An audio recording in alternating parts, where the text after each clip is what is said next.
Mr. Phillips? Mm-hmm. The shipment just arrived from Chicago, and Bill and Shipping would like to know how you want to break it down. Joe, Marcy. Call me Joe. It's Marcia. Okay, whatever. Tell you what, why don't you stick around later and you can help me break down the shipment, and afterwards we can sit back and relax. I'll call in for some of that hot and spicy pizza from Domino's. You do like it hot and spicy, don't you, Marcia? Tonight's not good for me, Joe. I have previous plans. Suit yourself. Well, the old hot and spicy would do you some good. Cut! Excellent read, guys. I don't know, Don. Does that really constitute sexual harassment? Shouldn't Joe be more blatant about what he wants from Marcia? What? Marcia. No, I think Marcia knew exactly what Joe wanted, Gordon. I think that situation was very threatening for her. Lucy's right, Gordon. I did some research on the project and read some court documents. And, well, I don't want to get into a lot of lawyer speak, but we can define workplace harassment as improper or unwelcome conduct. The key word here is unwelcome. If you know, or it's reasonable that you should know, that your conduct is unwelcome, then you could be guilty of harassment. So we're not talking just sexual harassment here, but all harassment in the workplace? Right. But who defines what's reasonable? Now, I see the next scene is about abuse of authority. Now, lots of people get into positions of power and let their egos run wild. But where do you draw the line and call it harassment? Why don't we rehearse the next scene? We'll discuss it afterwards. Let's set it up with a boardroom. And Jasmine, you're Don Cutler. You're going to play Dave Schwartz. And the financial analyst, and we'll be in the boardroom. And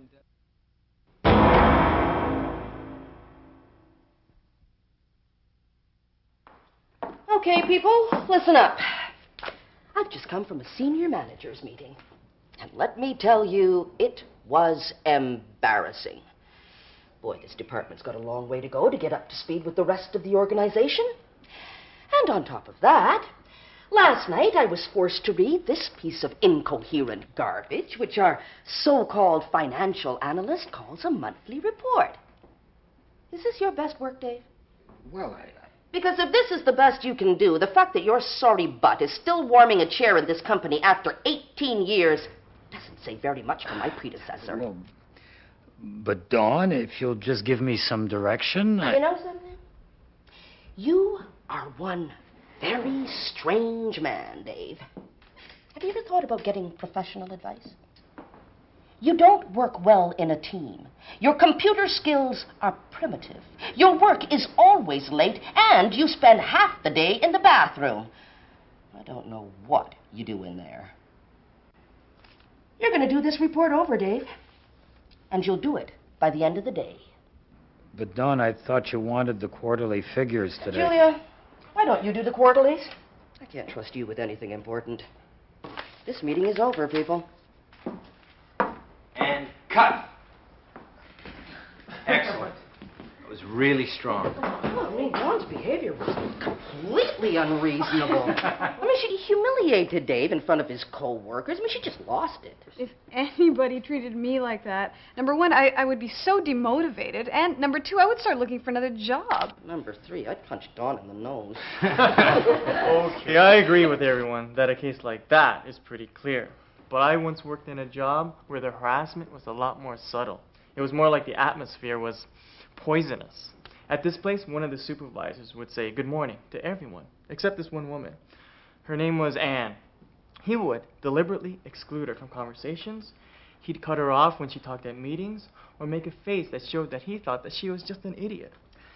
It was belittling, and it really, really upset her. There was no way to put a report to anyone that would have made any sense. What do you do in that situation? Well, what did Anne do? She found another job, but it was for less pay. The supervisor had damaged her self-esteem so much, she thought that there was something wrong with her. And there wasn't. I think that supervisor had some kind of personality disorder. Certainly is a tough one. If Anna wanted to take action in that situation, she would have had to keep a record of her supervisor's behavior, and then maybe brought that to her supervisor's boss and explained the situation confidentially. And maybe that person would have, done something about it. But maybe she just thought that nobody would believe her.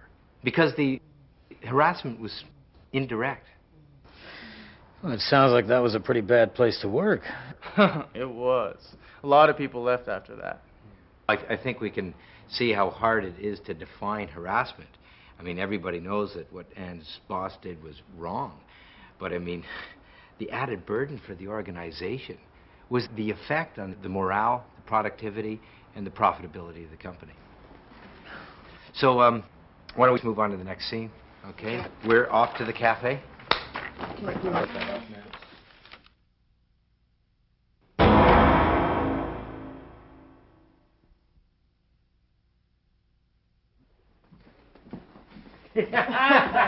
How about them Jays, eh? Oh, yeah. Boy, talk about taking a game down to the wire. Boy, you think we can get some beer in here? Yeah, great. Hey, before we get back, we need to decide who to send to the Paris conference. Oh, yeah, it's an important trip. Beautiful city. How about Janet? She's been doing great. Janet, you want to send a woman with epilepsy to an international conference? No way. Hey, you heard this one? What do you do if you see an epileptic having a fit in a bathtub? What? Throw in your dirty laundry. Hey! Okay, that was great. Jasmine, nice expression. Why don't we just move on to the next scene now? Hold on a second, Don. Now, there's no way that Ken and Brian could know that Janet was right at the next table. So, okay, it was in poor taste, but it's hardly harassment. I have to disagree with you, Gordon. I know this sounds far-fetched, but it's kind of like murder versus manslaughter. You didn't mean to kill someone, but your actions were so reckless that you're still guilty. Now, Brian didn't care what he said or who heard him say it, and Ken just laughed, which means he either agreed with Brian or he's too scared or weak to disagree. Whichever way you look at it, it's not only harassment, but blatant discrimination against a woman with a medical condition. Okay, let's go on to the next scene.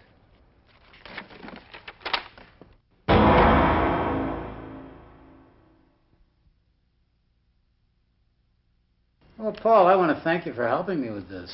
No problem, Ben. Taxes wait for no man, eh? Yeah, I'll say. And they said computers would save time. I don't know. I think it was easier before. Who's sending me email at this time of night?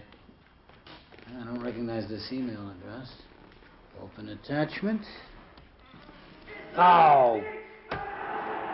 Who would send something like this? Hate groups, white supremacists. Makes me sick, and it's not the first time. But how did they get your email address? I don't know. They have their ways.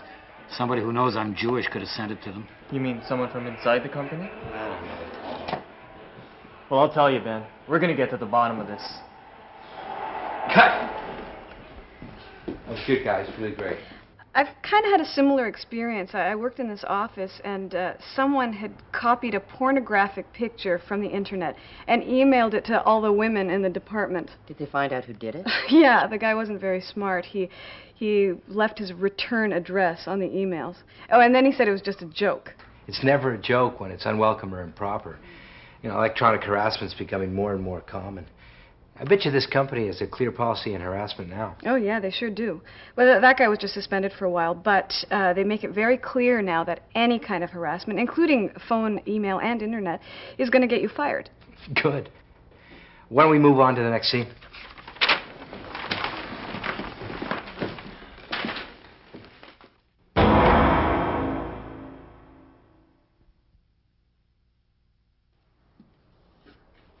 That's really nice, having a party for the whole department.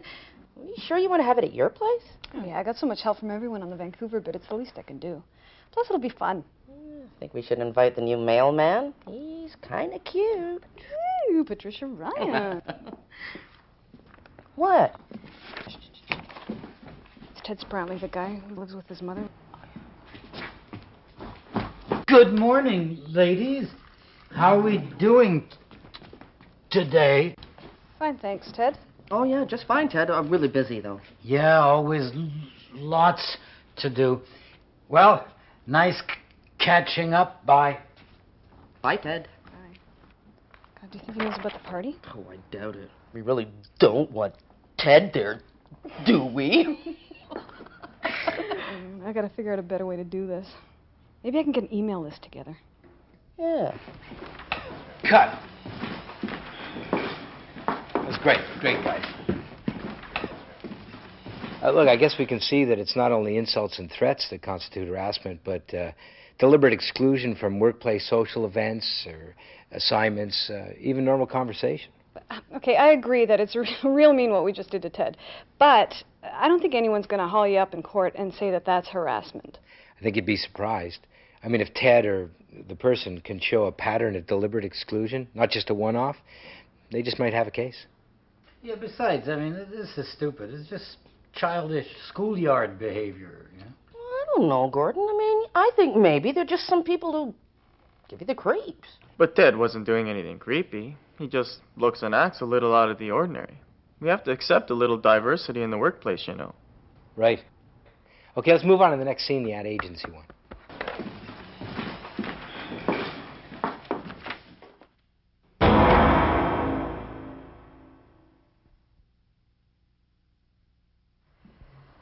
So, as you can see, we would gain a 62% recognition factor for the new lawn buddy within 6 weeks of the start of the campaign.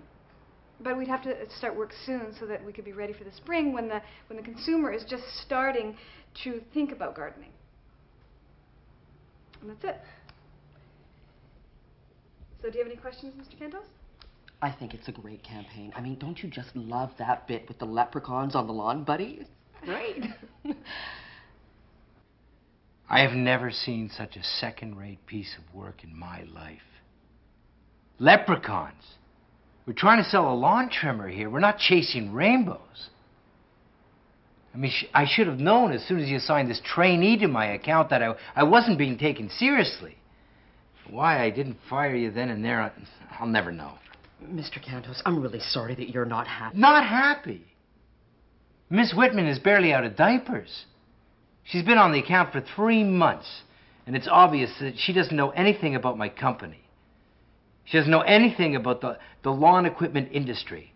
She knows even less about the advertising business. You know what you are? You're an idiot. And you gave her a job. Why don't you call me when you decide to give me somebody professional? Look, Mr. Cantos, I'm sure that we can work this out. I mean, we do have other people, more senior, better qualified. Call me when Miss Whitless here no longer works for your company.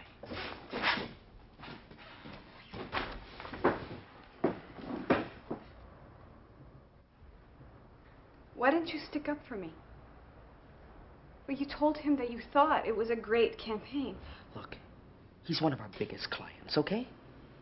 What did you do to make him so mad, anyway? We've got to give the man the service he expects.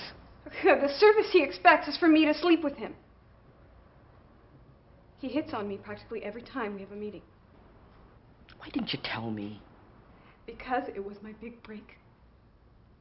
It was the first account that I could manage by myself. And I figured I could deal with it. But you could have defended me anyway. I mean, nobody should have to put up with that kind of abuse. I mean, it doesn't matter who it is, big client or not.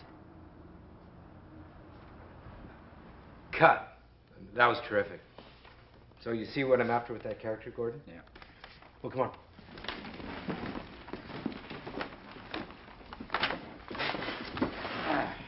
Comments? Well, it's pretty obvious here. I mean, if a client is rude to the point of harassment to an employee of a supplier, that boss has to back up her employee. That's pretty obvious to me. Yeah, definitely. Sure. Great. I think we're starting to get it. Okay. I'm real happy with everything so far. I just think we need to do a little character work to make them a little bit more real, a little bit more believable. Any questions? Yeah. Remember that scene with Dawn Cutler when she goes crazy on Dave Schwartz? I mean, I think Dawn's behavior is a little far-fetched. I mean, what's my motivation there anyway? Well, maybe Dawn has some sort of personality disorder. Or maybe she's got a lot of work-related problems that she's not dealing with. Or maybe Gordon's character, Dave, reminds her of her ex-husband. That would do it. I think we all know someone who's being harassed. And maybe we feel bad we didn't do something about it. I think you're right, Lee. Basically, we've got a couple of things we're trying to stress here. Number one, if you've ever harassed anyone, you've got to promise yourself that you'll never do it again. And number two, if you've been harassed, speak up. I mean, nobody wants to go to the workplace feeling afraid. We all have the ability, well, actually, the responsibility to make the workplace safe and welcome for everyone. All right, why don't we go back to that second scene with Dawn, and we'll try that new motivation, okay?